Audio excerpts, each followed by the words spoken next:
Jelang hadapi timnas Indonesia di kualifikasi Piala Dunia 2026, 20 kabar buruk hantui timnas Bahrain, nomor 10 bikin Indonesia menggila. Timnas Bahrain sedang berada di bawah tekanan besar jelang laga krusial melawan timnas Indonesia dalam kualifikasi Piala Dunia 2026 zona Asia. Di tengah persiapan yang intens, muncul 20 kabar buruk yang menghampiri skuad Bahrain dan menggoyahkan persiapan mereka. Dari cedera pemain hingga masalah internal, situasi ini membuat posisi Bahrain semakin genting, terutama dengan kabar ke-10 yang berpotensi memberi keuntungan besar bagi timnas Indonesia. Berikut adalah 20 kabar buruk yang mengguncang timnas Bahrain jelang laga melawan Indonesia. Yang pertama, cedera kapten tim, Abdullah Al-Hazza. Kapten timnas Bahrain, Abdullah Al-Hazza, mengalami cedera hamstring serius dalam sesi latihan terakhir. Cedera ini membuatnya harus absen dalam laga melawan Indonesia, sebuah kehilangan besar bagi Bahrain karena Al-Hazza adalah pemimpin di lapangan yang berperan vital dalam menjaga keseimbangan tim. Yang kedua, kiper utama terancam absen. Ali Al-Muhaini, kiper utama Bahrain, diragukan tampil setelah mengalami masalah di lututnya. Jika Al-Muhaini absen, Bahrain harus mengandalkan kiper cadangan yang minim pengalaman di level internasional. Yang ketiga, pelatih terkena sanksi. Pelatih kepala Bahrain, Helio Sousa, terlibat dalam insiden kontroversial saat laga sebelumnya. Ia mendapat kartu merah akibat protes keras kepada wasit, sehingga harus menjalani hukuman larangan mendampingi tim di pinggir lapangan selama pertandingan melawan Indonesia. Yang keempat, striker andalan ditangkap. Striker andalan Bahrain, Mohamed Marhoun, secara mengejutkan ditangkap oleh otoritas setempat terkait dugaan pelanggaran hukum. Penangkapan ini menghancurkan fokus tim dan menciptakan ketidakpastian dalam lini depan. Yang kelima, masalah kebugaran tim. Beberapa pemain kunci Bahrain dilaporkan mengalami masalah kebugaran akibat jadwal pertandingan yang padat. Kondisi fisik mereka tidak dalam performa terbaik, yang dapat mengurangi intensitas permainan di lapangan. Yang keenam, konflik internal di skuad.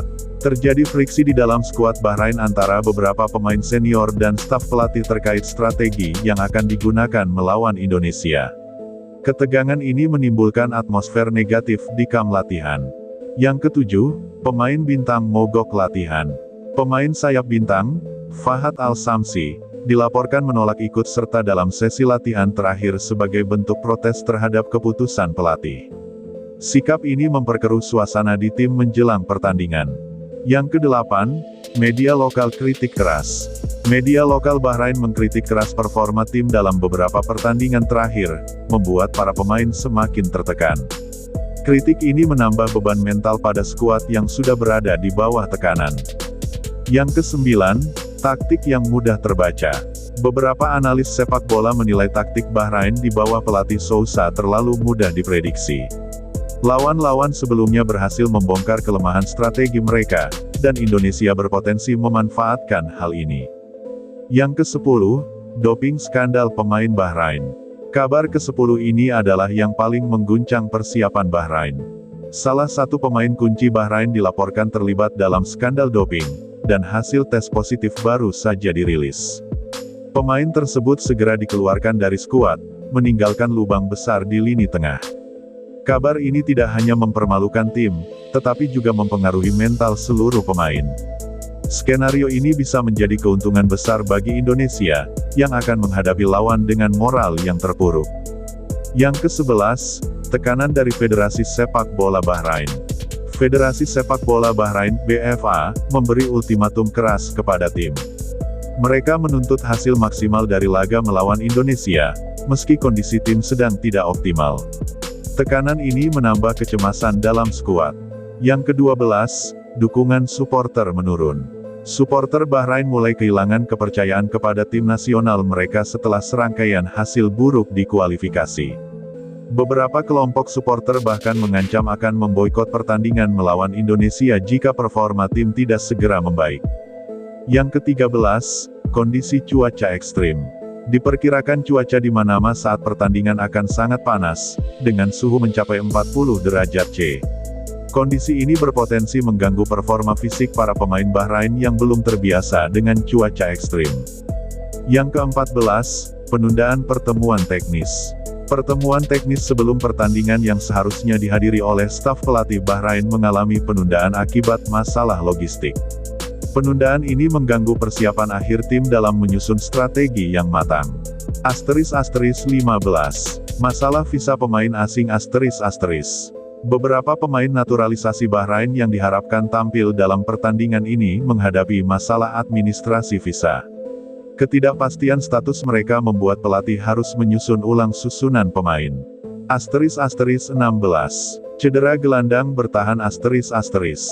Gelandang bertahan utama Bahrain, Yusuf Al-Mutawa, mengalami cedera engkel dalam latihan dan harus absen dari pertandingan. Ketidakhadirannya akan melemahkan sektor pertahanan Bahrain. *17. Lapangan latihan yang buruk ***. Lapangan latihan yang disediakan bagi tim Bahrain dilaporkan dalam kondisi buruk. Permukaan yang tidak rata dan keras membuat para pemain sulit beradaptasi dan berisiko mengalami cedera. *18. Moral tim yang rendah ***. Serangkaian kabar buruk yang menimpa tim Bahrain telah merusak moral para pemain. Dalam wawancara terakhir, beberapa pemain mengaku merasa tidak percaya diri menghadapi laga melawan Indonesia. *19. Permasalahan finansial ***. Tim Bahrain sedang menghadapi krisis finansial yang mengakibatkan pemotongan anggaran untuk persiapan tim. Fasilitas dan layanan medis yang disediakan untuk pemain menjadi tidak optimal. *20. Kurangnya pemain pengganti yang memadai ***. Cedera dan absennya beberapa pemain kunci membuat Bahrain kesulitan menemukan pengganti yang setara. Minimnya kedalaman skuad membuat Bahrain berada dalam posisi sulit menghadapi timnas Indonesia yang sedang dalam performa puncak. Dengan 20 kabar buruk yang menghantui, timnas Bahrain kini berada di ambang kehancuran. Di sisi lain, Indonesia memiliki peluang besar untuk memanfaatkan situasi ini dan meraih kemenangan penting dalam laga kualifikasi. Pertandingan ini diperkirakan akan menjadi salah satu momen krusial dalam perjalanan tim Garuda menuju Piala Dunia 2026.